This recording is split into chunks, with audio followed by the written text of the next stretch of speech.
All right, everybody, ready to shake things up a bit. We're ditching those dusty old business books today and diving headfirst into Rework. It's a bit of a wild ride.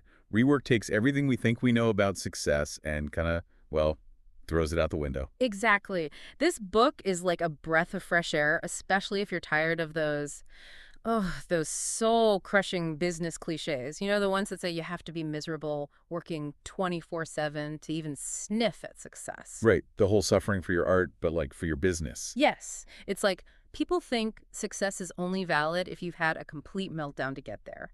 And Rework, thankfully, is like, nope, not buying it. Not at all. And that's where our guides for this deep dive come in, Jason Fried and David Heinemeier Hansson. These guys are the brains behind Basecamp, so they definitely know a thing or two about building a successful company. Right, these aren't just some random guys with a blog. They've actually walked the walk. So let's get into it. What's the first myth that Rework tackles? Well, they jump right in, challenging those real-world expectations. You know, the ones that say you have to be on the verge of burnout 24/7 to be successful. Ah, yes. I've definitely encountered that. It's like people are almost disappointed when you're not drowning in stress. Yeah, like it's some badge of honor. But Rework, they flip that whole idea on its head. They're like, instead of chasing failure, why not focus on what's already working? Amplify that. It's so true. It's like we're so obsessed with finding what's broken that we miss what's already brilliant. Totally. And that kind of ties into another myth they dismantle. Needing a rigid long-term business plan. You know, the kind that's supposed to predict the future 5 years out. Wait, are you serious? But I always hear about how crucial a solid business plan is. Isn't that like Business 101? Well, sure, planning is important, but Fried and Hansen, they make a really interesting point. They say that trying to predict the future that far out, it's basically just, well, guessing. Okay, yeah, that makes sense. The world changes so fast, clinging to an outdated plan could be disastrous. Exactly. They even call them business guesses to lighten things up. I love that. Business guesses. It takes a lot of pressure off, doesn't it? Like, it's okay if things change, the plan can change too. It's not set in stone. Exactly. And this all plays into one of the biggest messages of rework action over everything. This book is all about getting your hands dirty and actually doing stuff instead of just dreaming about it. So instead of endlessly tweaking that business plan, you're saying we should be like building the actual thing. 100%. Because actually creating something, that's what validates your idea. You start to see what works, what doesn't. Flaws you never would have spotted in a plan just pop up. So it's almost like let the doing inform the planning, not the other way around. Right. Sometimes you got to just go for it. It's like they say, if you're not embarrassed by the first version of your product, you launch too late. But what happens when you don't have all the resources, all the money in the world? Yeah, what about those limitations so many of us face when starting out? How does Rework handle those? This is where it gets really interesting. Instead of looking at constraints as roadblocks, they encourage us to, get this, embrace them. They say they can actually spark creativity. Wait, really? That's a bit counterintuitive, isn't it? I always see limitations as, well, limitations, not exactly inspiring. I know, right? But think about it. When you have limited resources, you're forced to get scrappy. You have to prioritize what really matters. Right, it's like that old saying, necessity is the mother of invention. Hmm. When you have to figure something out, you just do. Exactly. And a perfect example they give in the book. There's this hot dog stand in Chicago, famous for its super fresh bread. But here's the kicker. They close every day when they run out of bread, even if it's early. Seriously, most places would be rushing to the store for more bread. That's a bold move. Right. But they're all about quality over quantity. And people love it.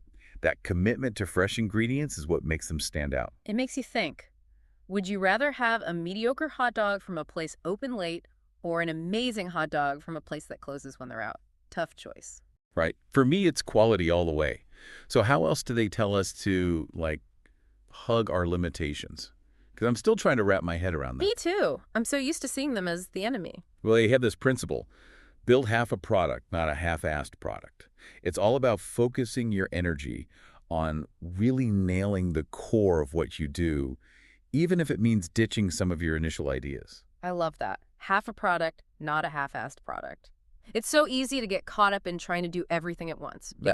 And then you end up with this watered-down version of your vision. It's much more powerful to focus, really hone in on what matters most. So instead of a million mediocre features, you've got a handful of amazing ones that really solve your customers' biggest problems. Exactly.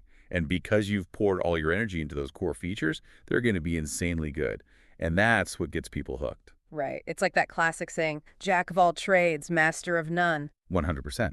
Now, to figure out that core value, that thing you should be focusing on, they have a simple question that's surprisingly powerful. Right. If I took this away, would what I'm selling still exist? Ooh, that's a good one. Okay, so let's say I'm building a note-taking app. If I took away the ability to, I don't know, format the text, well, it wouldn't be as pretty, but it'd still be a note-taking app, right? But if I took away the ability to actually take notes, dog game over. Nailed it. That ability to capture notes, that's your epicenter. Everything else, the formatting, the cloud sync, those are all secondary. Nice to haves, but not essential. Wow, that's a really practical way to cut through all the noise, figure out what has to be there, and build from that foundation. It's all about building that strong foundation. But here's the thing about foundations. Yeah. They're not very glamorous, are they? That's true, and I feel like that's where details come in, right? It's easy to get caught up in making everything perfect. And Rework has something to say about that, too. They have this idea, ignore the details, at least in the beginning. Seriously. But aren't details important? Isn't that what separates the good from the great? Oh, absolutely. But they argue that sweating every tiny detail too early can actually hold you back. It leads to these endless debates, slows everything down, and honestly, it just sucks the joy out of the creative process. Okay, that makes sense. It's like agonizing over paint colors before you've even finished designing the house. Exactly. You've got to get the structure right first. Rework encourages us to think more like architects. Get the foundation solid, then you can refine. So it's more about maintaining that momentum, getting that first version out there quickly, even if it's not perfect. One of their best pieces of advice. Making the call is making progress. Oh, I like that. But what exactly does that mean? It means that sometimes there's no perfect solution. You can analyze something to death and still not have a clear answer. They'd rather see you make a decision, any decision, and move forward. So it's better to make a reversible decision than to make no decision at all. Exactly. Think of it like navigating a new city. You could spend hours analyzing maps, trying to find the absolute perfect route. Or you could just start walking and adjust as you go. You might take a wrong turn here or there, but hey, at least you're moving. Exactly. And they take this whole idea of making quick decisions and apply it to editing too. Okay, editing. And I'm guessing they're not talking about like proofreading here, right? Well, good grammar never hurts. But you're right, they're talking about editing on a bigger scale. Editing your product, your to-do list, even your work environment. They have this great concept called being a curator, not a hoarder. Oh, I love that. It's like that feeling after a good closet purge. You get rid of all the clutter, you're left with only the good stuff. I love that word is perfect. It's about constantly evaluating what's essential and letting go of the rest. It's about ruthlessly protecting your time and attention, right? Saying no to the things that don't really matter so you can say yes to the things that do. Yes, exactly. And this applies to everything. Product features, meetings, those never-ending to-do lists.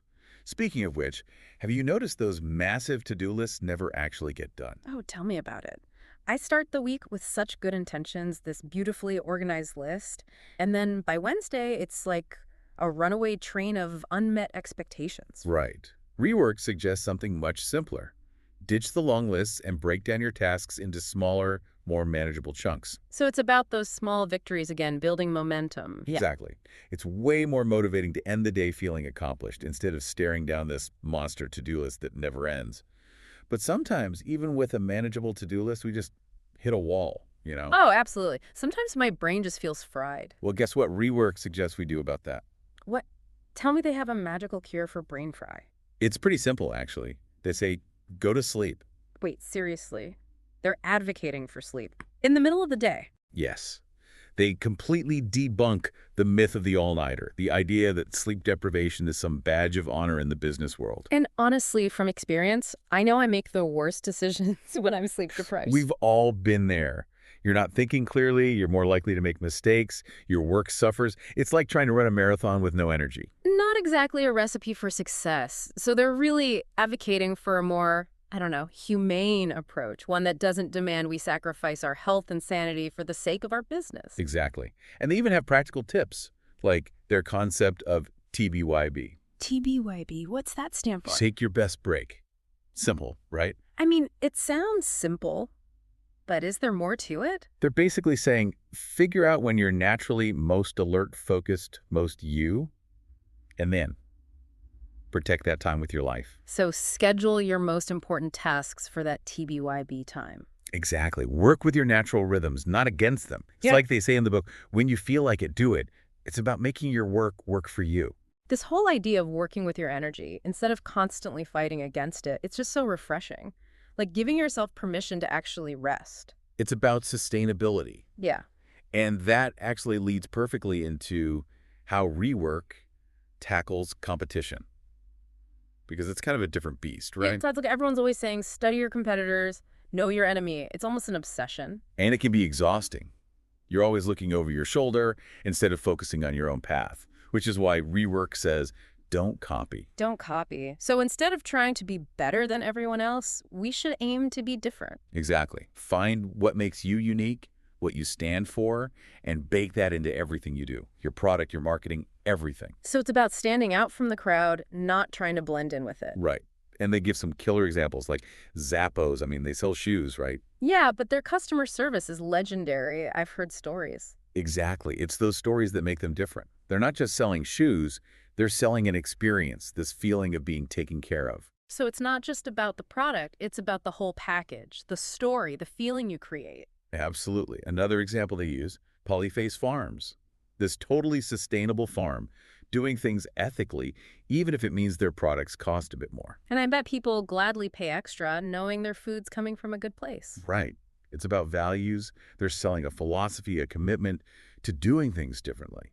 And people connect with that. So we're talking about more than just marketing. It's like a mission statement you actually live by. Exactly. Yeah. And that leads to another one of their, well, kind of radical pieces of advice. Underdo your competition. They actually say that doing less can be an advantage. Okay, now that's just crazy talk. How can doing less ever be a good thing? Isn't more always better? It's what we've been taught, right? But when you're always chasing your competition, trying to match them feature for feature, you're always a step behind. It's like you're just reacting, not leading. Right. And Rework says, what if you flip the script? Instead of trying to do more, what if you did a few things really, really well? So quality over quantity, depth over breadth. Yes. Remember the flip camera? Oh, yeah. So simple to use. Even my grandma could take videos with it. Exactly. Yeah. That was their genius. They stripped away all the bells and whistles, all those features nobody really used anyway. Just a big red button that said record, and people loved it. Because it just worked. Solved one problem and solved it well. It was less is more in action. And this idea, it pops up again when they talk about marketing, getting the word out. Rework says, and I love this, who cares what they're doing? Wait, are they saying we should just ignore the competition? Well, not completely. It's more about where you focus your energy. Because obsessing over what your competitors are doing, Yeah. it can be a major distraction. Okay, yeah. It's easy to get caught in that comparison trap. Right. And Rework says, tune it out. Focus on your own vision, your own strengths. Trust that the right people will find you. It's about trusting your own path, which can be scary, but also incredibly empowering. Totally. And speaking of empowerment, Rework also has some pretty unconventional ideas about, well, getting your name out there. Like, they actually say to welcome obscurity. Welcome obscurity. But isn't the goal to get as much attention as possible as quickly as possible? Is what we're told, right? Mhm. But Rework says that obscurity, especially early on, it's a gift. It gives you the freedom to experiment, to make mistakes, without the pressure of everyone watching you. It's like that time before a big performance when you can rehearse and fine-tune everything without an audience. Exactly. You can find your voice, build a strong foundation, and when you're ready for the spotlight, you'll be ready. And when you do start promoting yourself, you'll have something real to offer, not just hype. Exactly. And when it's time to share your story, Rework has a very specific piece of advice.